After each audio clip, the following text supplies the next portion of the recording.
Hi guys, so for today's vlog, pupunta kami later sa Homes dahil kailangan naming bumili ng bathtub cover. Pero kakain muna ako nitong Hello Kitty na para siyang munggo ata yung nasa loob. Ayan, parang nag-aalangan nga akong kainin ito guys. Dahil nga alam niyo naman, paborito ko si Hello Kitty. Hindi ba obvious guys? Tingnan nyo, pati yung pajama ko, Hello Kitty.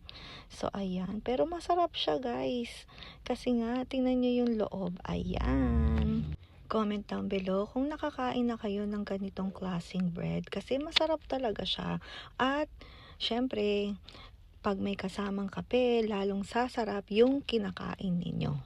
Ayan. Talagang na-enjoy ko rin tong aking Hello Kitty kahit na medyo masama yung loob ko. Ayan, nandito na tayo sa home. Syempre kasama ang ating spoiled na si Sky. Ayan.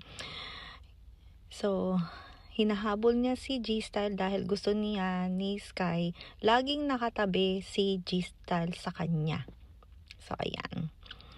Hanapin na natin ang tamang size ng bathtub cover.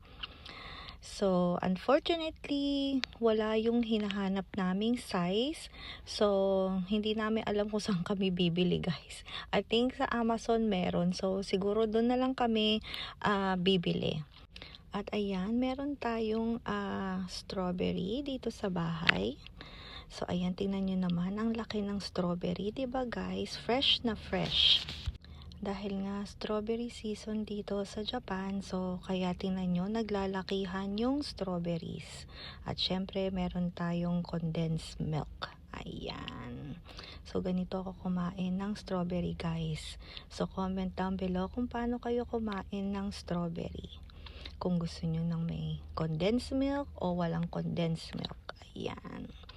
Buti na lang merong ganyan na condensed milk sa 7-Eleven. Tamang-tama pang strawberry natin. Ayan, 'di ba ang sarap at matamis siya, guys. Ayan, syempre dahil fresh din. Ayan, tingnan niyo naman, enjoy na enjoy ako. Ayan. Paano guys? Hanggang dito na lang ulit. Thank you guys for watching. See you guys next time. Bye guys!